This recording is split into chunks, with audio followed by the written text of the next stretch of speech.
Well, hello. I want to welcome you to my latest exciting episode of Pens in Use. This week, I've got the collection down a little bit. Thank you, Pigmented Inks, because some of them get interesting in some of these pens after a week. But we'll talk about what's left and a couple of new arrivals. So stay tuned.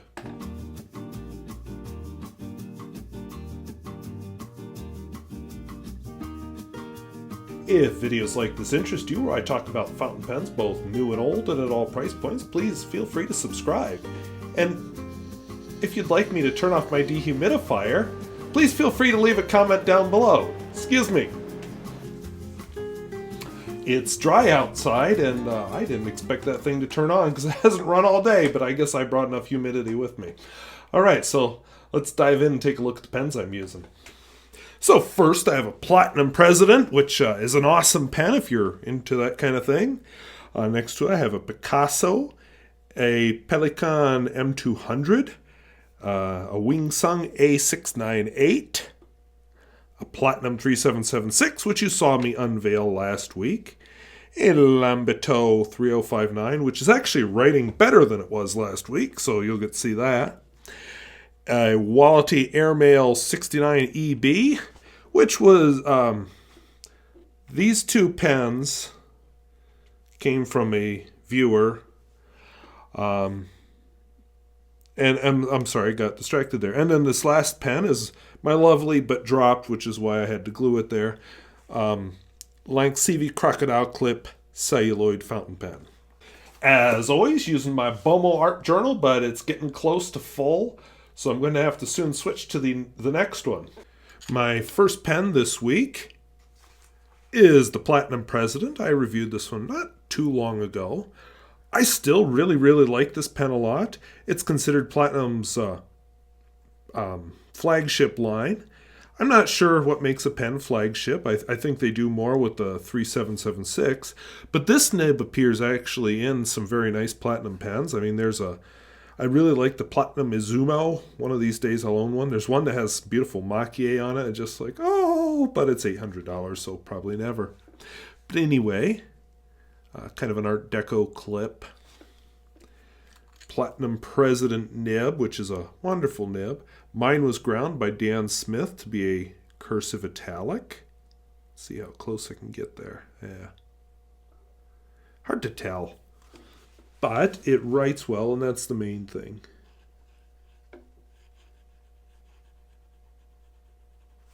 This is an ink that will darken as the video goes on.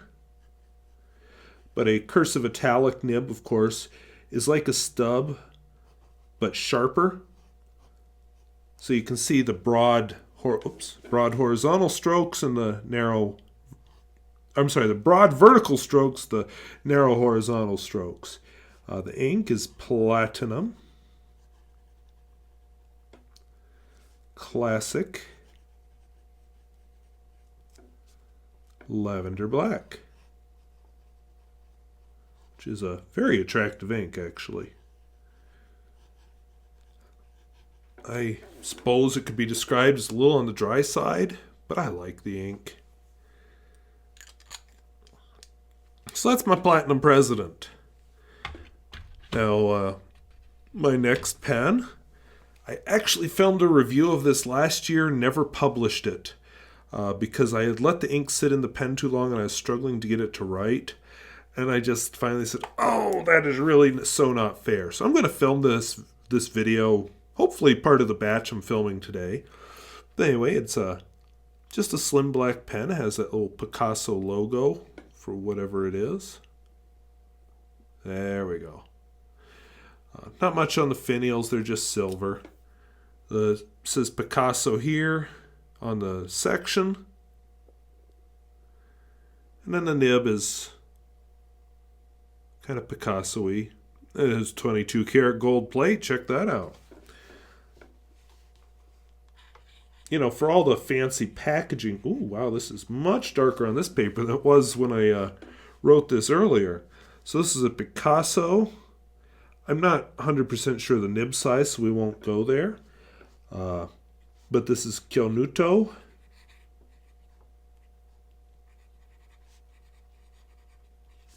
Hikosu, which I should add the link here. I'll type a note to myself. I should add the link to the ink, because this is one of the few inks I've actually reviewed, no, I won't add, well, okay, I'll add it. I reviewed this line of inks, but at that time this particular color had not become available in the United States. My next pen is one of the very first pens I reviewed. It's one that doesn't see a lot of use for me. In fact, it's in my giveaway/sell pile. Probably this will be the giveaway. But it's Pelikan M200. I have a link to my original review. It's very embarrassing. It's I start off babbling about the color of my living room instead of actually the pen. But anyway, it's a demonstrator. I have to say it is a nice demonstrator. I just have other pens I like better, which is why it never sees much use. The reason it's inked up is I'm filming a review today of a fountain pen, and I just want to show the difference in the color of this ink in that pen versus this one, because it aged a lot. This is KWZ Iron Gall Mandarin. I'm reviewing a vintage pen with a latex sack, and this Mandarin ink, you might have noticed the color change going from okay, it's doing it in this pen too, so maybe that was a stupid idea. I don't know. We'll see. I was going to show the contrast. It comes out orange when you just freshly ink up the pen. My next pen is one I have had trouble with before. This is a Wing Sung A698. What I've had trouble with, I'll just show you here, is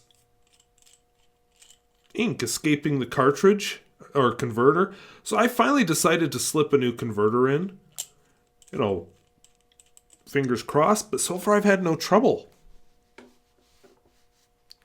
It's a nice finish. It's not as nice as the Platinum 3776, but it's close.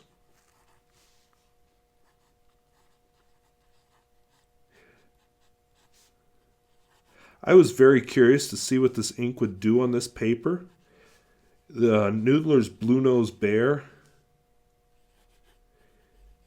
is supposed to have a halo effect where it has a light blue halo around a much darker center. So in other words, it's an ink designed to feather in a different color than the center of the ink, but I haven't found very many papers where it actually feathers all that much, and this is one of them. All right, the next pen is a Platinum 3776. This one last week was unveiled after surviving 2 months, capped, hadn't dried out at all, started like a champ, if you'll recall. Still using it, of course. This is my black pen for the moment.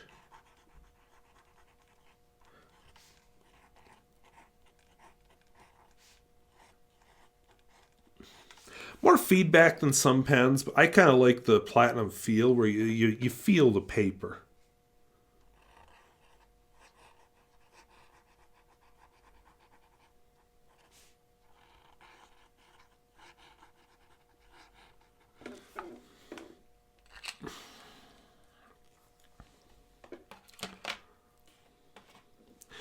I have a Lambitou 3059 in a nice neon green color. I had a few precautions about I should put some glue or something on the screw that's inside the cap to keep the nib from drying out and keep it from rusting. So I haven't done that, but that's something apparently I need to do. I like the clear feed. It really shows off the ink well. And I'm told last week I was having trouble with this, so let's see how it does. It actually, as the ink has been in it, it's been having an easier and easier time writing. I don't know what that means.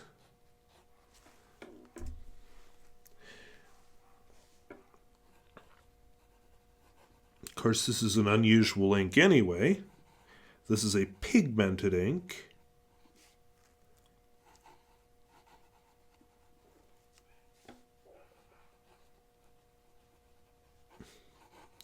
Oops, yellow starts with a Y, not a J.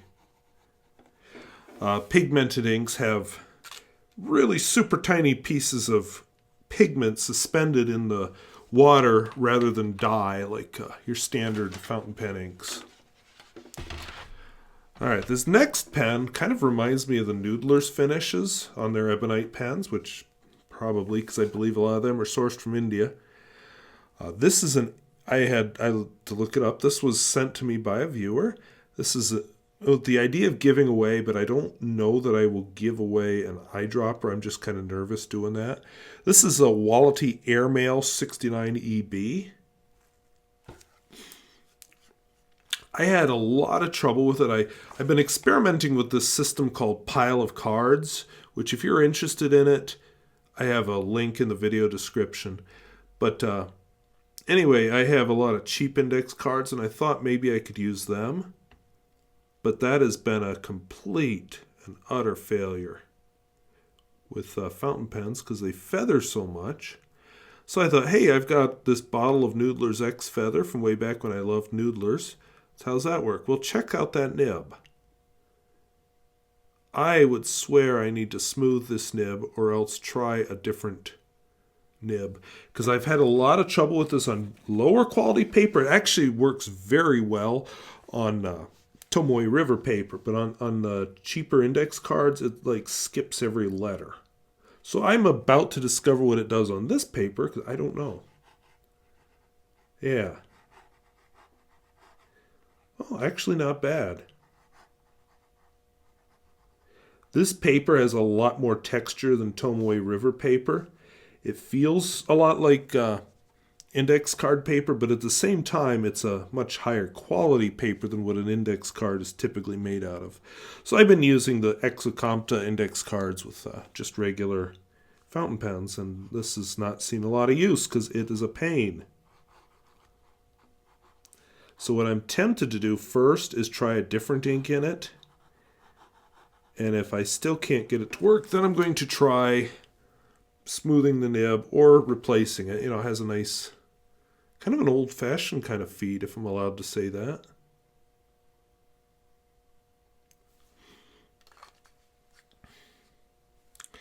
And last but not least, the very, oops, I forgot to show you, the very lovely Lanxivi Crocodile pen. Some people will say that Crocodile's clip is a bit over the top. I think that makes it look very crocodile-y myself, but that's just me. But then again, there's a crocodile finial, which may be enough. And there's a crocodile on the nib. Oh, come on. Seriously, autofocus? Yeah, crocodile on the nib. And as you saw there, starts right up like a champ.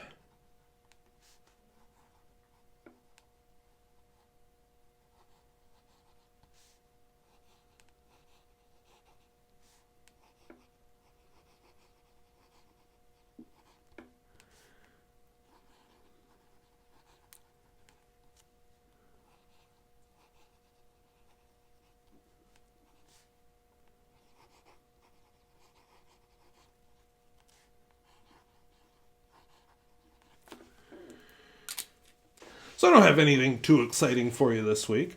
I just thought I would mention I've been reading, I do a lot of my research for the driving videos and actually for my reviews using index cards lately. It just seems like an easy way to get the information and then organize it into a story, especially for a driving video. Sometimes I have a lot of different elements of research there.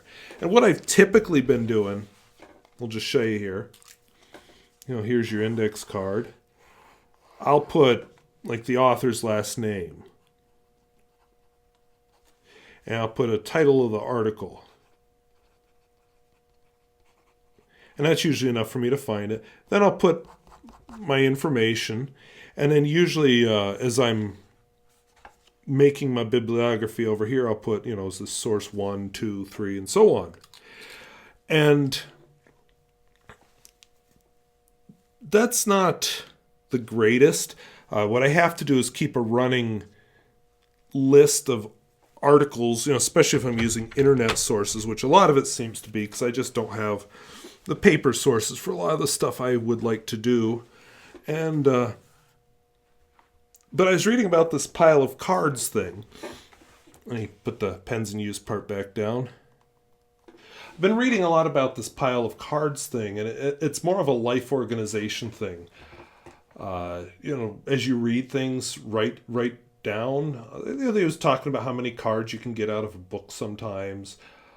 Of course, put the author on it. They recommend where I was putting the number for the reference. Put your date, maybe a letter or a number after that.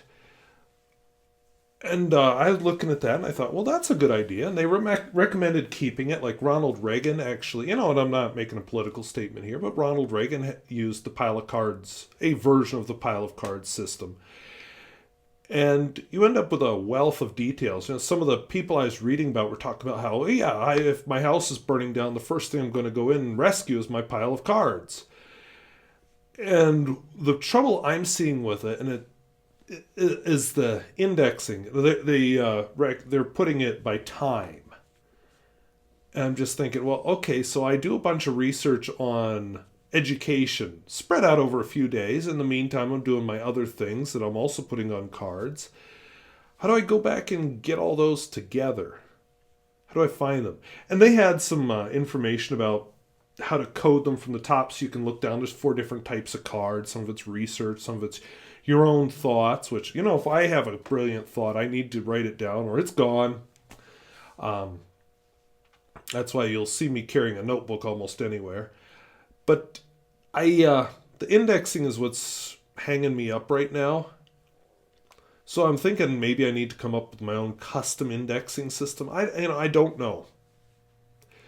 And then there's layers of difficulty on it. There's additional articles about 42 cards, and anyway, I'll put the links down below. That was probably about as clear as mud. It's just an interesting idea I'm putting out there. A lot of the sites are in Japanese, which adds to the fun because this guy doesn't know much Japanese, and but Google Translate helps a lot. At the same time, Google Translate doesn't translate it into English necessarily as I know it.